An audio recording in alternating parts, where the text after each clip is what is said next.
BRS హయాంలో సకాలంలో ఫీజులు చెల్లించకపోవడంతో వేల కోట్ల బకాయిలు పెండింగ్ లో ఉన్నాయన్నారు మంత్రి సీతక్క. ఫీ రియంబర్స్మెంట్ పై మండలిలో సభ్యులు అడిగిన క్వశ్చన్ కు మంత్రి సీతక్క సమాధానం చెప్పారు. గత 5 ఏళ్ల పాలనలో 5197 కోట్లు ఫీ బకాయిలు ఉన్నాయన్నారు. బీఆర్ఎస్ ఫీ రియంబర్స్మెంట్ చేయకపోవడంతో వనపర్తి జిల్లాలో దళిత ఇంజనీరింగ్ స్టూడెంట్ సూసైడ్ చేసుకుందన్నారు. విద్యార్థుల భవిష్యత్తు దృష్ట్యా పెండింగ్ లో ఉన్న వాటిని క్లియర్ చేస్తామన్నారు మంత్రి సీతక్క. ఫీజులు చాలా వరకు పెండింగ్లో ఉన్నాయి అధ్యక్ష.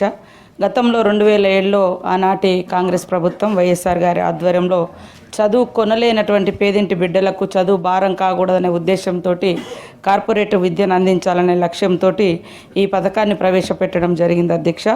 పెద్ద ఎత్తున వేలాది మంది విద్యార్థులు కూడా ఉన్నత స్థానంలోకి రావడానికి ఉపయోగపడింది. తెలంగాణ రాష్ట్రం ఏర్పడ్డ తర్వాత కూడా ఈ పథకం కొనసాగింది.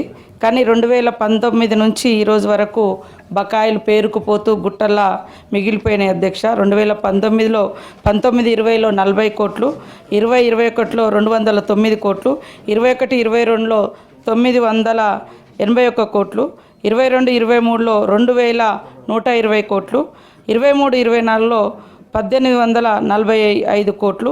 ఇట్లా 5 ఏళ్ళుగా దాదాపుగా పేరుకుపోయినటువంటి బకాయిలు ఉన్నాయి అధ్యక్ష.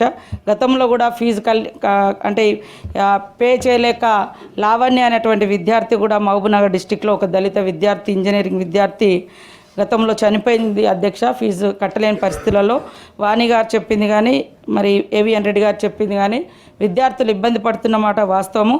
తప్పకుండా మా సీఎం గారు కూడా గత 10 రోజుల క్రితం ఈ బకాయిలను త్వరగా క్లియర్ చేయాలని కూడా ఆదేశించడం జరిగింది అధ్యక్ష.